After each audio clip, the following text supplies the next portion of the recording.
Special thanks to our title sponsor this season, IGS. Founded in 2013, IGS develops Industry 4.0 solutions in the global AgTech and commercial lighting markets. As an industry innovator, they make revolutionary controlled environment growth products. For more information, visit intelligentgrowthsolutions.com. If you can identify what your passion is and you can use that to fuel your career, that means that work is something that you feel passionate about. Welcome to the Vertical Farming Podcast, weekly conversations with fascinating CEOs, founders, and AgTech visionaries. Join us every week as we dive deep into the world of vertical farming with your host, Harry Duran. Vertical Farming Podcast, welcome back. Episode 8. If you're new to the show, this is the podcast where we interview fascinating CEOs and founders of some of the leading vertical farming companies from around the world. In case you missed last week's episode, I had a great conversation with Nicola Kerzlake of Contain. They're doing great things in the world of financing for companies in the ag tech and vertical farming space. It's a really entertaining and lively conversation. Make sure you check that out, episode 7. This week, I'd also like to call out a special announcement from our friends at AgTech. Last year, with their partner AutoGrow, they conducted the first ever global census on controlled environment agriculture and published a 52-page report free of charge with over 300 respondents from 54 countries. For the 2020 Global CEA Census, they aim to reach even more farm operators to gain an increasingly accurate picture of the industry. With COVID-19 heavily impacting agriculture, they'd be interested to know how it has affected your operations. You can fill it out at agritecture.com/census. We'll also be including a link to that in our show notes as well. And they've asked that the questionnaire be completed by August 10th, 2020. What's more, by answering this year's census, you'll have a chance to win multiple prizes, including a free ticket to their virtual conference, AgTech Exchange. So make sure you check that out. This week, I have the privilege of speaking with Virginia Emery of Beta Hatch. I really enjoyed the energy and the vibe of this conversation. She's an entrepreneur with a passion for insects. And if you haven't heard of Beta Hatch, it's a company that grows insects as sustainable protein for animal feed. Virginia's current mission is to save the world by breeding a bug that tastes like bacon. We discuss the fascinating world of insect farming, its impact on the vertical farming industry, and the importance of promoting diversity in this ever-growing market. We get deep in this conversation, and Virginia breaks down the supply chain aspect of Beta Hatch and the impact of robotics technology on this industry, and how she's grown and evolved as a business owner and entrepreneur. She shares her thoughts and opportunities for women and minorities in the ag tech industry and what can be done to promote diversity. She also talks through the decision to seek out funding through a third-party investor and a hard question she's had to ask herself and answer recently. If you enjoyed this episode or past episodes, I'd love for you to leave a rating and a review at ratethispodcast.com/VFP. Okay, let's get to it and jump into this conversation with Virginia. So Virginia Emery, founder of Beta Hatch, thank you for joining us on the Vertical Farming Podcast. Yeah, thank you for having me. I was doing a little bit of homework and I listened to your interview with the folks at Modern Acre. Mm-hmm. So I wanted to start and have you tell the listeners and me and explain what a bug banquet is. So it's interesting. I've been to quite a few of these bug banquets. Generally, it's a celebration of insect-based cuisine. So I've had several different chefs prepare amazing meals. The most recent one that I got to enjoy was in Copenhagen at the annual meeting of the International Platform for Insects as Food and Feed, an international sort of trade organization. And yeah, the bug banquet usually incorporates a multitude of species of insects in different ways, different preparations. So I've had salad topped with black ants. I've had polenta made with cricket powder. I've had mealworms on top of soup. I've had all kinds of different interesting, both savory and sweet preparations of insects. And I find it very exciting when we can get a diversity, different types of insects that are not as common, different wasps and different non-insects as well, arachnids. So I know that the Explorers Club had a really big banquet a few years ago. They had fried tarantulas as one of the dishes. So there's a lot of different exciting preparations of insects that we don't enjoy as much here in North America. There are some traditional North American dishes, of course, but around the world, there's a history of eating insects. So it's just a celebration of that cuisine. Has your palate expanded to the point where you can actually notice the difference between the different types of insects? Oh yeah, absolutely. And it doesn't require, a pellet expansion. It's just the nature of a lot of these bugs. Ants are a good example where the defensive chemicals that they use to defend their nests imbue different flavors. So you can have ants that taste like blue cheese or that have a lemony flavor. It just depends on the kinds of protective chemicals that they use. When did this interest start for you in insects specifically? Well, I've been a biologist my whole life. So as a little kid, I just loved being outside, being in nature. I'm sure I collected my fair share of crawling insects and worms and different things living in the dirt. But my real passion started in college, where I think just realizing how sophisticated and complex the insects realm is when I really fell in love. So it's been, several decades now of just being interested in insects, and my whole career I've worked with insects. So it's been a real passion, and I think will be a theme of my life for sure. Were science and biology early subjects that were the most interesting to you growing up? I think so. Yeah, I always had a set of great teachers. I had a really fantastic high school biology teacher. My father is a scientist as well. He's a geophysicist, but I was never very interested in rocks. I needed something that was a little bit more alive. So biology, we're living things, and I have a lot of friends who are doctors, medical doctors, and certainly the human body and human beings are very interesting, but there are millions of other species on the planet. And so that's where I have always been really fascinated by nature and the living things in it. When did the interest in business start? Because you're now the founder of your own business, and I'm wondering, as you move out of academia and being a biologist, when that started to come into being. Yeah, I think it was probably in grad school. My partner, who I met in San Francisco when I was doing my PhD work at UC Berkeley, he's a very entrepreneurial person and kind of started sparking some of that interest. I definitely started to feel like a lot of the work I was doing in academia wasn't very helpful, wasn't very applicable to making real change in the world. You could really get deep into some really basic questions of biology and create new knowledge, which is the incredible privilege of working in academia. But the actual impact that would have on the planet was potentially negligible. You could be doing amazing world-class research, and it would never be something the public would hear about. It would never be something that would become commercial. So I started really thinking about how could I use my skills to actually do something that would have a more lasting and meaningful impact. And certainly, I think, especially here in the US, starting a business is a great way to create the future that you want to see. And so I started exploring some opportunities while in grad school, and my early work was in some smaller businesses and just trying to get a feeling for what it takes to start something new, start a new enterprise. And I started Beta Hatch in 2015. Prior to Beta Hatch, did you ever have a 9-to-5 job? I did, yes. I did not like it very much. I think a lot of founders have a personality that sort of lends itself to independence. And that's something that I think is true of me as well. I really wanted to be more creative and really own what I was working on in a different way. So I think that really spurred me to start my own business. You mentioned something I thought was interesting, this interest in changing the world. Where did that come from, that drive, and who inspired that?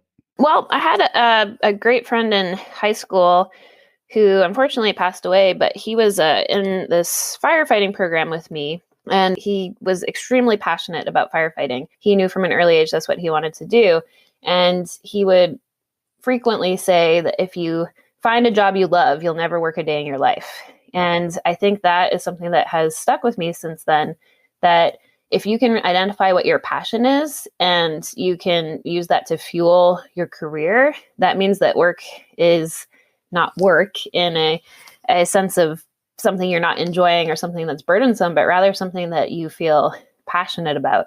And I think that's something that I wish for all people, is that they can find something that they feel passionate about and pursue it. As you started delving into the world of insect farming and the world of indoor agriculture, what were you doing to educate yourself about the industry, and where were you looking to learn more? There are some great organizations associated with the UN. So the UN Food and Agriculture Organization published a report, very widely read, one of their most published and read reports on the use of insects in food and feed, of edible insects. And that was published in, I believe, 2013. That sort of sparked a revolution I think, in the industry and started to really put a lot of fuel behind what we're doing. I think before that, there's a huge long history of edible insects, millennia of eating insects and several decades of producing and thinking about insects for food, but not at the kind of scale that we're talking about now. I think there's really been in the last few years a huge increase in the volume of production. I think also a real diversification of how we're thinking about applications of insects and their potential. The industry has evolved from something that's been really steeped in tradition and collection from nature. And it's, I think, evolved now into thinking about this as really part of the food system in a way that we're actually intentionally producing insects and growing them for food and for animal feed. So can you provide a bit of context in terms of the business model for Business Hatch and specifically how you're looking at insects as opposed to a source for human consumption where you went with Beta Hatch? Yeah, so Beta Hatch is very focused on producing insects for animal feed. When we think about the food system, many of us like to enjoy meat, and we don't really think about what it is that our meat is eating. And what most people don't realize is a third of all the crops that we grow are going to feed animals. And so there's a huge industry around animal feed, $400 billion globally, that most people don't think about, that has huge ripple effect into other parts of the food supply. I think a lot of people have this sort of ick factor, that bugs are gross, they shouldn't be in our food. But when you think about what it is that animals are eating in the wild, they're eating insects. And we don't have to convince fish or chickens that bugs are delicious. So we are focused on producing insects as a feed ingredient for those animals. It's a high protein, high fat feed ingredient. So it's replacing some of the most expensive ingredients in the diet. And it's providing some of that essential nutrition that can sometimes limit growth and productivity. Insects also have these other incredible functions as prebiotics. So they can enhance digestive health of those animals. They can replace antibiotics because a lot of insects produce antimicrobial peptides. There's all of these different micronutrients that they can provide the animals that we're feeding. And so there's huge value for insects as part of that animal food production system.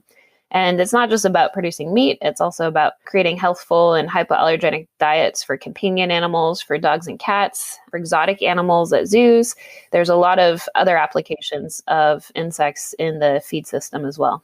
Yeah, I always thought it was interesting when you would see eggs that says vegetarian fed chickens. And I was like, wait a minute, because you normally, if you see a chicken outside of a chicken coop, they're just pecking away, like eating up the grubs and the worms. And stuff like that. Yeah, that's actually one of our customers that we've spoken with here in Washington said that they removed that from their packaging because they had enough customers calling and saying, aren't chickens supposed to eat bugs? That would make them technically, this plant-based diet's not natural for them. And so I think that intuitively, we know that this is something that we need in our food system. I think people forget when you look at chickens, they're basically like baby dinosaurs. Yes, they are. like in terms of some of like their characteristics. And if you look at Jurassic Park and you're like, oh, that's just a huge chicken.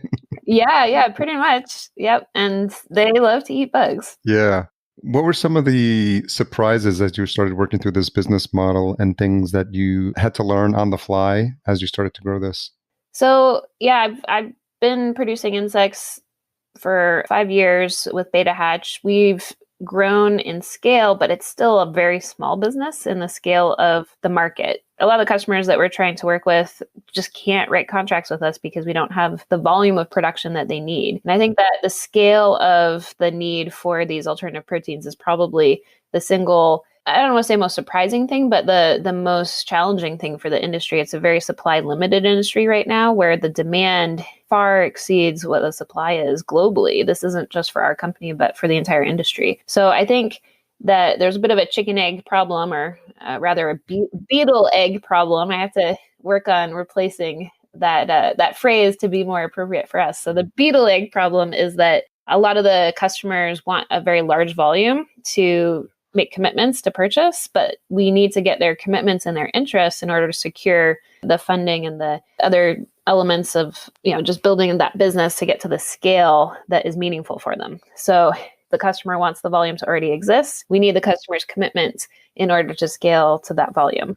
So we're working with a lot of smaller producers and customers and doing rollouts with large companies on niche products as the industry is scaling. And I'm very excited that in the next few years, I think we're going to start seeing much broader adoption of insects as part of these feed formulations that are used for our animals. What's the percentage of interest and demand US versus global? That's a great question. I think a lot of it has to do more with awareness of insects right now. So the industry's grown more quickly in Asia and in Europe than it has in the United States.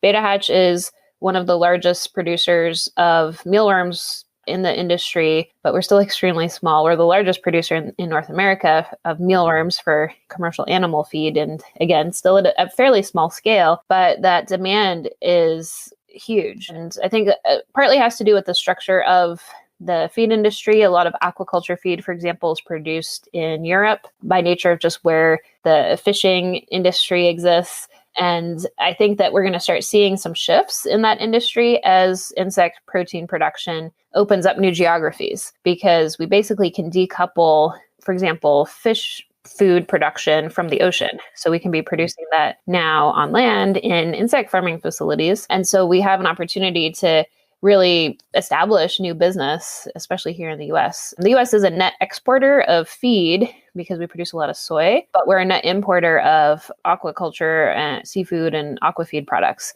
So there's some interesting geographical components to the food system that, again, most people are not realizing when they go to the grocery store and get their food. And so I think I'm very excited to see the opportunities that insect farming can open up in helping to create more domestic production and more robust supply chains. Who was the inspiration for you in terms of other businesses doing what you're doing, either at a smaller or larger scale as you were getting started? Yeah, we definitely look to other livestock production, other animal production systems. There's some really successful models for working with contracted farmers. I think there's a lot of flaws in some of those contracts where the farmer is not given a great share of the profits from that production. So we're really trying to think about how can we create a really good revenue generating opportunity, a job creation opportunity for farmers by enabling them to, instead of producing, poultry or pigs, produce insects. So I think that there's some interesting opportunities, not just for established farmers, but starting to think about models that can be applied in urban environments. So if you have a warehouse and it's just sitting idle and empty, you could convert that into a bug farming factory and start producing sustainable alternative proteins. I think that there's a lot of really interesting business model innovation that is going to be required for us to solve a lot of the challenges in the supply chain with food. How much of what you're doing lends itself to exactly what you're describing, like educating new entrepreneurs who want to get into this field, and similar to the container farm market where you show people and what the folks like Freight Farm and Square Roots are doing, giving people like an out of the box solution for this is how you can hit the ground running with a business model that's been proven and has a bit of a track record. How much of what you're doing lends itself to that and is something that you're interested in? Yeah, I think that freight farms and some of these other container-based companies have a really interesting business model. We're looking at a much larger scale, still small in the scheme of production, and I shouldn't say small, it's a medium commercial scale. But this is definitely a much more significant commitment than buying a container farm. Our scale of operation that we're targeting is around 30,000 square feet. So it's a large facility that can produce several tons of product every day. So it's a very much a manufacturing operation, but there are plenty of entrepreneurs, plenty of different farmers that have the capacity to run such an operation very well. So we're excited to, again, talk to existing farmers who are looking to convert some production that they have, but also new producers that might have a facility or some interest in this kind of area, but may not have that experience. I think we're definitely trying to think about how we can expand our supply chain as quickly as possible. And we think this more distributed approach is a way that we can be successful there. Can you talk a little bit about the supply chain? Because I'm just curious what that looks like, where the process starts and how, maybe even a bit of a day in the life of when you think of like the whole supply chain, like where the actual process starts, maybe even as an idea and where you start to look, and then how it ends up in the hands of the farmers. Yeah, so We produce the mealworm. It's a type of beetle. It's a dry adapted insect, so it has been living with us for millennia in our stored grains. So their main feed is a dry feedstock. So that really simplifies our process. We basically put the feed into a tray and we put the insects in there with them as starting off. They start as eggs and will hatch into little larvae. And so those will go into a tray, and those trays get stacked into set on a pallet. So that's the basic growing unit. And then those pallets will go into a controlled growing environment. And over the course of several weeks, they'll basically convert all of that feed into their biomass and frass. Frass is your word of the day. Frass is insect manure, so bug poop. We have a saying at Beta Hatch that frass happens. And that frass is a fantastic organic fertilizer. And actually what we're starting to explore now is even using that frass as a feed ingredient as well. So they'll convert this feedstock, which is usually a very low value, high fiber, not very digestible, into these really dense little bug bodies that are protein rich and lipid rich. And so it's a conversion of nutrients is what this process is. They're basically bioconversion units.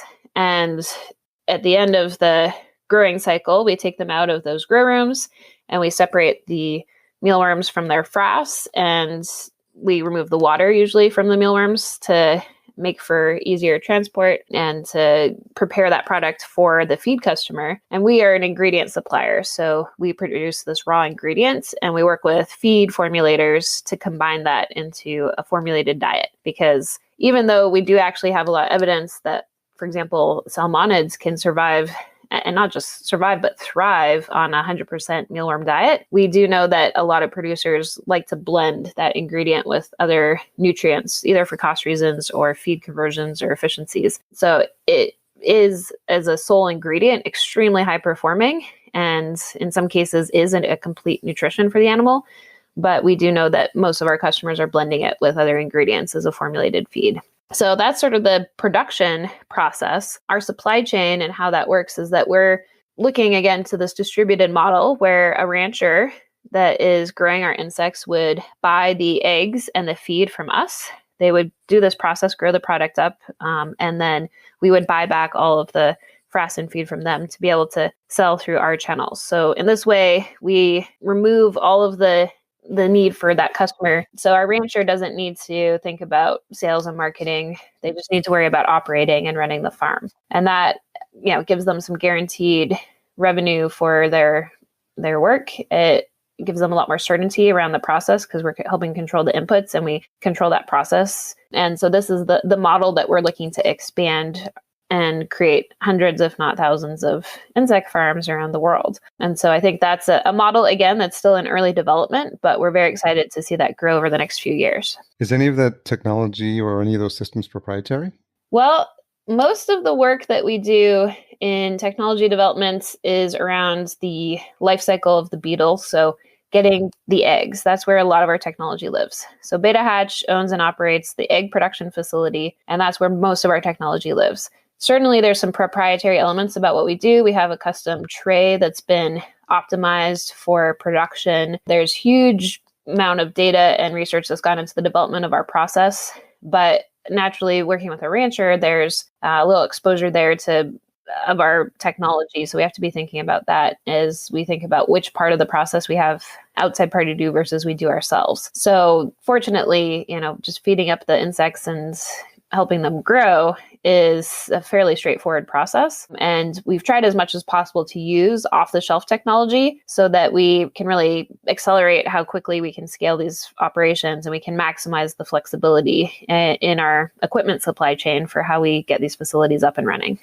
Have you looked at, or what is the impact in terms of the advancement in robotics for this industry? I've had a fascinating discussion with David Farquhar of Intelligent Growth Solutions, and he was explaining how the different variables of humidity, temperature, and even the soil composition, how they can all be mixed and matched together to create different environments, LED lights and all this sort of stuff. So I'm wondering if some of that is making its way into some of the work that you're doing as well. Yeah, absolutely. There's a lot of refinements that is still to be done in how we produce, and a lot of it has to do with controlling that climate really well. One of the things, though, that I think is really important for anyone in the industry to remember is that automation needs to be cost justified. And I think there's a lot of hype around some of the automation, and there's a lot of reinventing the wheel, which is just sort of unnecessary. So we're actually taking a lot of inspiration from the indoor farming industry for plants and using a lot of those technologies for what we do. So there are some unique things about insects, absolutely, but we're really trying to focus on what are those unique needs and not necessarily reinvent where we don't need to.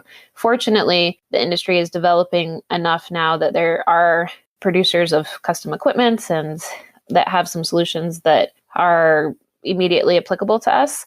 But the insect sector generally is still developing and a few years behind where the plant producing sector is. So that we're really blazing a trail in a lot of different parts of that production.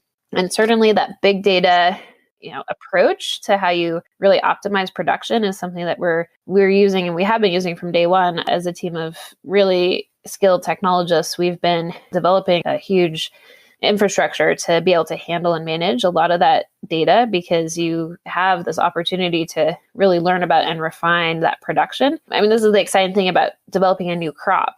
I mean, we've been growing lettuce for a very long time, and you see that the gains that can be made in an indoor production system. Think about a crop that has never really been produced at massive scale.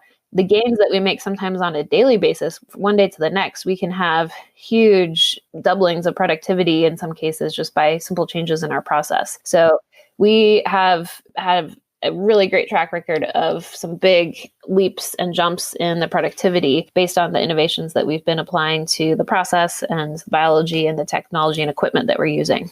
Do you sometimes stumble across those sometimes? Or Oh, yeah. You're trying to figure out all the different knobs you're turning, and then one of them results in like a doubling of your output. Yeah, sometimes and then you scramble to figure out like what changed there. Yeah, sometimes there's an accident that happens, and it turns out to actually be a great natural experiment. There's a lot, sometimes that's on the negative side as well. So like, for example, lately we've been really trying to understand metabolic heat and how that plays into the air handling systems. So this is something that's unique to insects that's different from plants, is that they will produce heat as they're growing.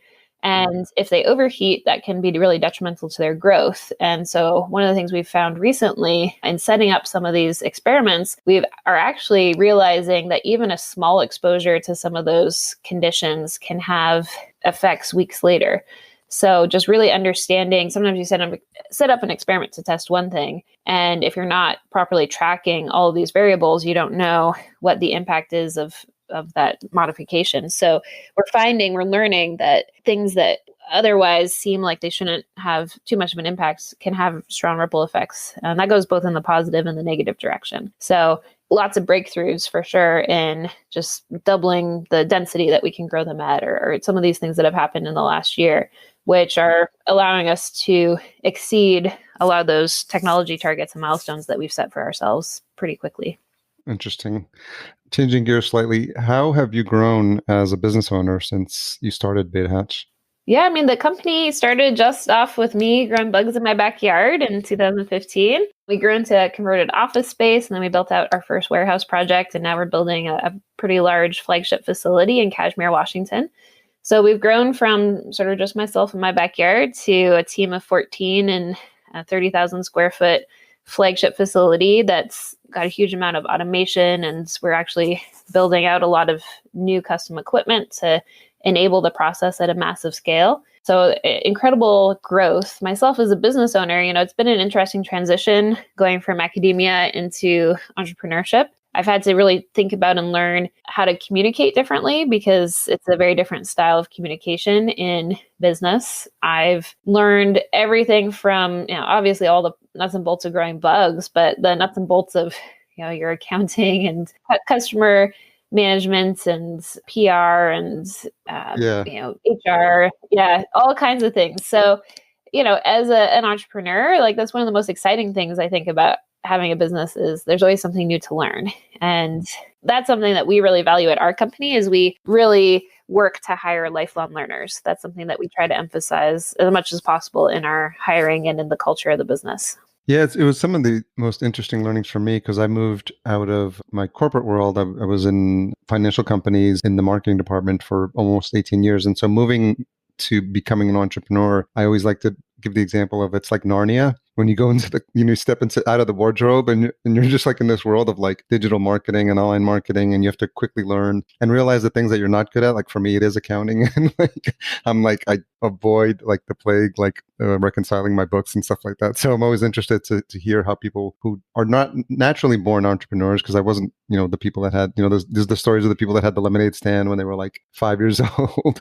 And there's a lot of things that they don't teach you in school and that you have to learn on your own. So I'm always interested in how new entrepreneurs manage that. Yeah, and I think this is something that we should really think about having as more of a part of the education system.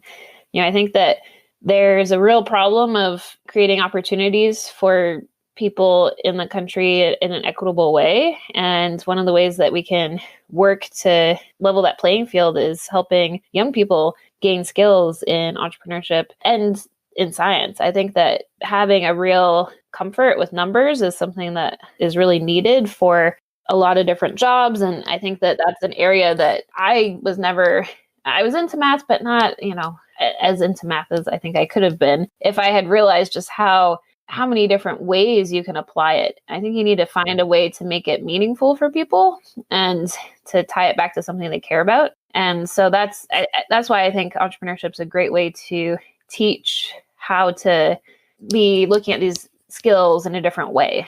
If you're really passionate and excited about your business, you're going to learn how to do the accounting, even if you hate it, right? So I think that both at the sort of primary level, but also as we train, I have a real passion for science education. And I think as we look to train the next generation of scientists, we need to be training them in how to communicate, how to think about, the commercial applications of what they're doing, how to think about business as a career opportunity. So I think there's a lot of opportunity if we can be thinking about getting entrepreneurship and business skills into the education system. For people that have known you a long time, family and friends, are they surprised where you've ended up or not? No, not really. It's interesting. I am an oldest child, so I lend myself naturally to this sort of negative word of bossiness.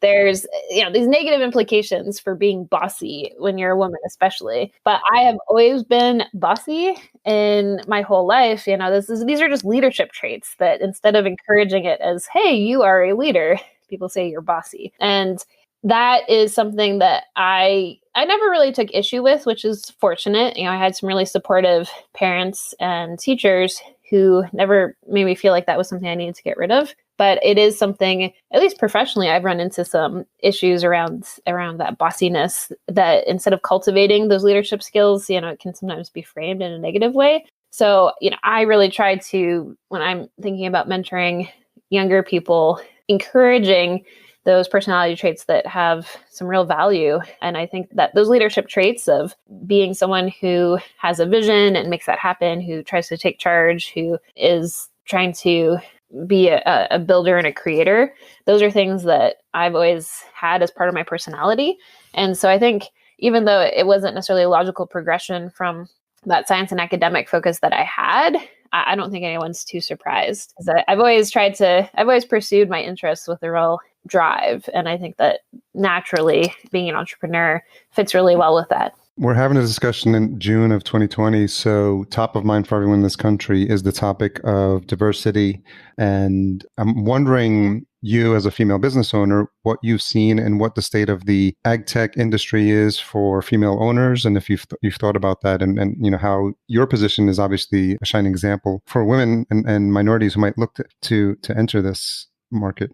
Yeah, it's interesting. We're definitely at some very pivotal times in the development of our country here. We have some real systematic issues around how women and people of color are not given the same kinds of opportunities as, cis hetero white men. And so I think that the entire country has been grappling with this for a long time, but it's all kind of coming to a head now where we're recognizing that these are not just questions of economic opportunity, but even of public health, especially. And we're also in the middle of this pandemic, and it's disproportionately impacting both from a direct health impact standpoint, but also from a career standpoint, childcare is disproportionately falling on women who are having to take steps back in their careers because of the situation that we're in. So I think that, as a ag tech entrepreneur, as someone who's very fortunate to have a lot of privilege and opportunity in my life, I think I definitely count myself very lucky. But at the same time, I do get a little frustrated seeing the lack of financing for women-led and minority-led businesses. There's a huge problem in venture capital where there's a very large gap in funding. And I think that there's some excellent data on this. The organization Egg Funder published a report on female-based companies and how much funding that they've received. And AgTech does better than, for example, software. So the traditional Silicon Valley businesses are some of the worst when it comes to looking at that ratio and proportion of funding, but we're still lagging. And there are some investors who've really taken the lead on this. S2G is an example of an investor in the space that has really tried to not just invest in businesses that are led by women and more diverse teams, but also in the structure of their fund and in the venture partners that are involved in making decisions about those investments. They have a lot of diversity. So I think that there are some great examples in the sector, but it is definitely very discouraging when there's not that representation in the makeup of those decision makers, especially at investment firms. So I think, a lot of these trends that we're seeing hopefully start to translate into more action. And I think it's the responsibility of anyone who's working in an organization that's not very diverse to really think about why that is. Because I think a lot of us are realizing the biases that we have that we are not even aware of, and waking up to how that impacts what we do or how we communicate or how we make decisions is something that can be really powerful. And this is something I don't love talking about because it's sort of irrelevant to my business. The fact that I'm a woman entrepreneur doesn't make me more or less able to grow insects. And in some ways, I would argue it actually makes me a much better entrepreneur. There's data showing that women-led businesses are less risky and have a better return. So I would argue that actually it's a better investment. But in any case, I do think that by nature of being a woman entrepreneur, you kind of have to speak to it at some point. And I've been very fortunate to have a lot of support in the growth of my business, which is great. But I think the ag tech sector is just like any other startup industry where there's a bias towards a certain group of people to the detriment of others. And I think that's something that, we can all work to improve. And I think, there's data on how we look at different ventures in different ways. I get so many risk-based questions, for example, whereas male entrepreneurs tend to get opportunity-based questions. And so by nature, you end up framing a woman-led business in a negative context when you take it that way. So even though I'm proving I have plans A through Z and I've thought through all of these risks, which you think would be a positive conversation to have, it can frame the conversation for an investor who's trying to see the big opportunity and the growth in a way that can sometimes, create some hesitancy. So almost just by identifying what those risks are, they sort of bias themselves to thinking those things will come to pass. And so just having investors train themselves in how to recognize those unconscious biases, that's something that I think that the industry could really benefit from. Because growing indoor farming is a risky business inherently. There's all kinds of things that can go wrong. There's all kinds of things that will go wrong. I think being a woman-led business, we actually are better able to manage those uncertainties because I've almost been conditioned to think about and problem solve just by nature of the kinds of questions that I get. So again, I think it's actually probably a better investment to be thinking about how people with a more diverse perspective are solving these problems in a different way. I'm Latino, so the topic of diversity is always kind of top of mind for me and just something to be constantly aware of. And I think given the current climate we're in, I think people are forced to start having some uncomfortable conversations about where they are, inherent biases, and just educating ourselves into, how things that we've taught or were not taught in school have affected our decisions and, how we view other minorities and women, just historically. So I think it's an important discussion to have regardless of what industry we're talking about. And the fact that it's happening, I think is a really good thing. Yeah, well, and I think this is something, you have a indoor farming podcast and interest. And I think it's really interesting that traditional food production, most of the food that is being produced in this country is produced by people of color, that we have a huge agricultural workforce that is not white.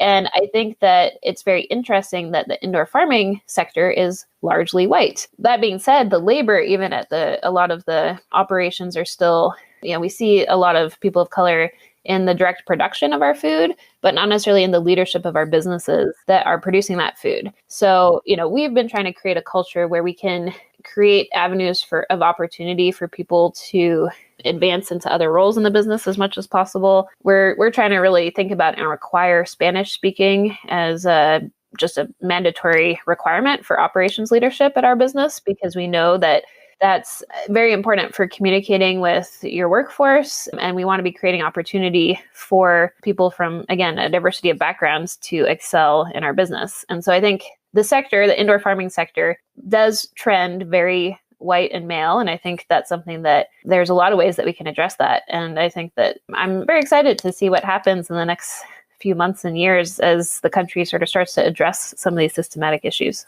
Yeah. I've always remembered growing up in New York City, how there would be these programs that would take inner city youth and take them to like the rural farms and just show them, like, because they would, if not for those programs, they would never have the opportunity to just see that exists and just, see farm animals in real life. And I'm wondering if some of that, there's also an opportunity for some of that in the indoor ag tech. While you won't be petting cows and pigs, there may be, I would venture to guess that there's a lot of inner city youth that will never have the ability to see what it's like to grow insects or grow plants indoors. And that can be just as fascinating, and also give them an awareness that there's other careers to look at and other opportunities to aspire to that they may not be aware of. Yeah, there's a real rural-urban divide in our food production system, right? Like most of the eaters in our country live in urban environments, but most of the food production is rural. And so the real promise of indoor farming is that we can bring food production to where the people are, and that we can make the transportation structure around our food, hopefully shorten those transportation and infrastructure lines. We can make the supply chain shorter. And I think that that's really the big opportunity with the kind of innovation that's happening in our sector, is that it helps to bring food to where the people are and hopefully re-engage people in the production of their food. So you can grow insects on your countertop, and you could grow lettuce on your countertop, but it's certainly a little bit more difficult. We actually are. We have my girlfriend's big on plants, and we've gotten this big planter with some leafy greens. And nice. Yeah, and I think we're seeing that's another interesting trend that's happening with more people staying home, is they're re-engaging with food production, with gardening, with thinking about how to harness the power of the sun to produce their food.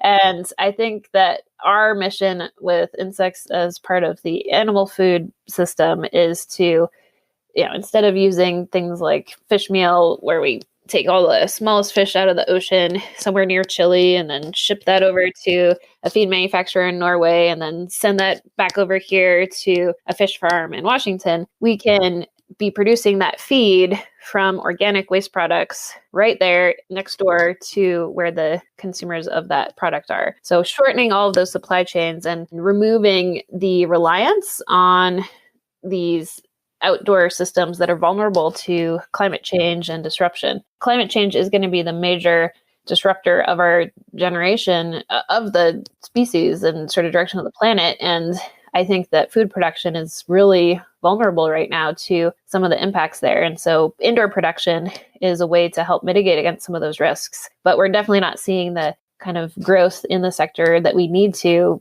given the kinds of trends that I think are going to be happening in more traditional production.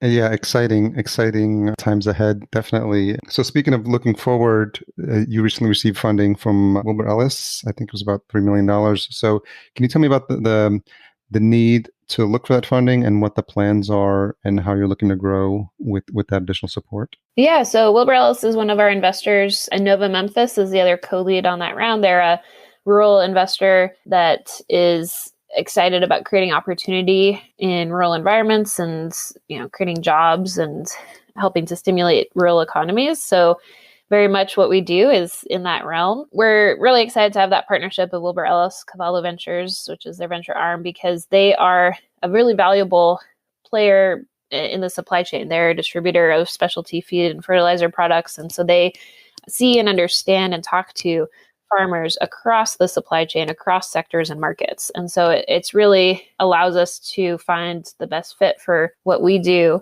and for our products in that market. We've pursued investment for growing our business. This is very much a venture scale opportunity. I think a lot of investors don't recognize how large the market is, how large the opportunity is, how rapidly we can grow and innovate, and how much technology there is. This is very much a technology rich industry and process. It is not easy to grow bugs, and it is not easy to grow them at the scales that we are doing. So I think that people really underestimate how much technology is required. I mean, we've got 6 PhDs on our team, and that's essential for us to be successful because there's a huge amount of biotechnology. It's a whole new crop we're developing. There's a huge amount of engineering technology to be able to do this at scale. I think one of the challenges in the investment world is that there's this expectation of a sort of software type growth in a business. But when you have a physical product, when you're a farmer, you're growing something, you have some natural constraints. And so that's something that we've really tried to find ways to break those constraints as much as possible. That's one of the reasons we have this operating model that we do, which has decoupled the production of the eggs at the hatchery from the production of the product. We're able to have a lot more flexibility and control over how we scale. And we've also been really thinking carefully about how can we reduce the CapEx, because I think this is one of the challenges for the whole sector of indoor production is that it's expensive. And there's a lot of, you have to build a factory to scale your business. And so there's a lot of challenges around making that equipment, making all of that infrastructure affordable. And that cost of capital is not often accounted for in the cost of production. And so this is why we've really emphasized a capital efficient approach to how we're producing. We could produce from a standpoint of a greenfield operation with a new building every time we want to build something up, but there's a lot of underutilized infrastructure in this country. So we've taken a bit more of a brownfield approach to how we're thinking about production. And we also are really thinking about automation in a smart way. I think, again, it's very sexy to pursue robotics and automation, but it's not always cost justified. So really looking at, okay, what's the return on that piece of equipment going to be? And maybe this could create a good job for someone instead of, paying a lot of money for that robot. So I think that those are all elements of what we do and how we're thinking about the business that are making us a much more de-risked and more valuable investment because, we're being really intelligent and smart about that growth. I think that for the industry to be successful and for companies to be successful, you need to have a plan beyond just subsidizing your growth with venture capital. I mean, we're seeing the collapse of a lot of those businesses that had these sky high unicorn valuations, and they've just been propped up by venture capital for that entire growth. So what we're trying to do is really get to a profitable business as quickly as we can so that we can continue to scale and grow and, be actually a real business that is making money and not just pursuing investment round after round after round without actually getting to that point of being successful commercially. I'm sure your investors are happy to hear that as well. Yeah, it is very interesting though. Sometimes that's not a very popular statement to say that, I have no interest in raising $300 million of venture capital. And sometimes the venture capital model really, they want to be investing more and more dollars into something. But, I think that what people sometimes forget is it's not a good investment if you don't have any kind of exit strategy, if you don't have a point at which you become profitable. So, just investing in a way that your valuation keeps going up, but you're actually not producing something profitable. And again, it's about reinvesting in growth. I understand that piece of things, but reinvesting in growth in a smart way. If that growth is never going to become cost effective, then there's something broken about the business model. And I think we've seen this in a lot of discussions of, for example, Uber and some of these big giants, that there's a lot of question around, can they actually make money with what they're doing? Yeah, exactly. What's a hard question you've had to ask yourself recently? Well, I think, I've been talking to a lot of people about the growth of the business. I think I've been having to ask myself this is very much in this interview, you're asking a lot of great questions, and I feel like we're having a good dialogue. I've been asking myself how much I want to be sharing about my personal journey in the context of the business. But what I've come to realize is that investors and the people that are helping to scale this industry, they invest in people. And so I think that it's important that you are authentic with people and that you're really using that to motivate and drive what you do. I think I've really tried to think about ways that I can walk the talk, and speaking about, some of these topics we've touched on is a way to help to make that real. So it's hard not to, given, this time that we're in the world, to not be thinking more meaningfully about what is the kind of business and the culture that you want to be developing, and how can you use that to power what you do and to motivate the growth of the business. So I think those are sort of that intersection of personal and professional. I think everyone's facing those considerations. And it's, for me, just really highlighted that this is what I really love and I want to be pursuing. And I have a real passion for the work that we do. And I really do believe that insects need to be part of the food system. That is not just a hope, but I think really going to be I think it's a necessary development for the success of our food production.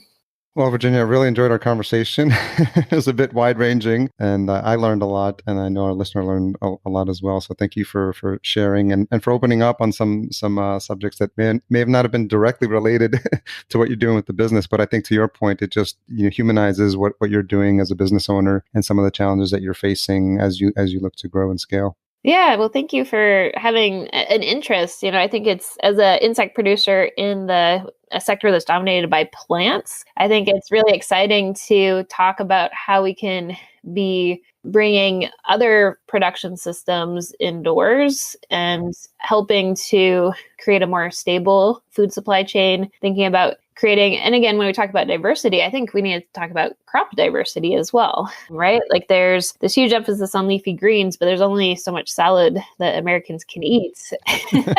We need to think about other crops and how they can be part of the food system. And insects are a new crop that hasn't really been part of that before. So all of the breeding, all of the diet development, all of the technology to produce them, these are things we're working on because we need to have that diversity to, polyculture has a lot more yields than a monoculture. And so it's really exciting time to be involved in farming. So where's the best place for folks to learn more about Beta Hatch and connect with you? We have a website, betahatch.com. We are just starting to get a little more active on some of the social media channels, but it hasn't been an emphasis for us because we're very much a B2B model, not a consumer-facing business. And yeah, I am available. If you go on our website, you can shoot us an email if you want to connect. Virginia, founder of Beta Hatch, and would love to share more about what we do with your listeners. Thanks again for your time, Virginia. Really appreciate it. Yeah, thanks, Harry. I really enjoyed our conversation. So thanks again to Virginia for sharing her story. If you enjoyed this episode or past episodes, as a reminder, please leave us a rating and review at ratethispodcast.com/VFP. As always, special thanks to our Season 1 sponsor, Intelligent Growth Solutions. Podcast production and marketing provided by Fullcast. If your company would like to understand how a podcast can help build your brand, sign up for a free call at fullcast.co/chat15. Make sure you tune in next week for my engaging conversation with Andrew Carter of Smallhold. Thanks again for joining us on this episode of the Vertical Farming Podcast. Here's to your health. Thanks for listening. To hear all past episodes and read the episode summaries, which includes any links mentioned in the episode, as well as a full show transcription, visit verticalfarmingpodcast.com. There you can sign up for our email list to be notified when new episodes are published.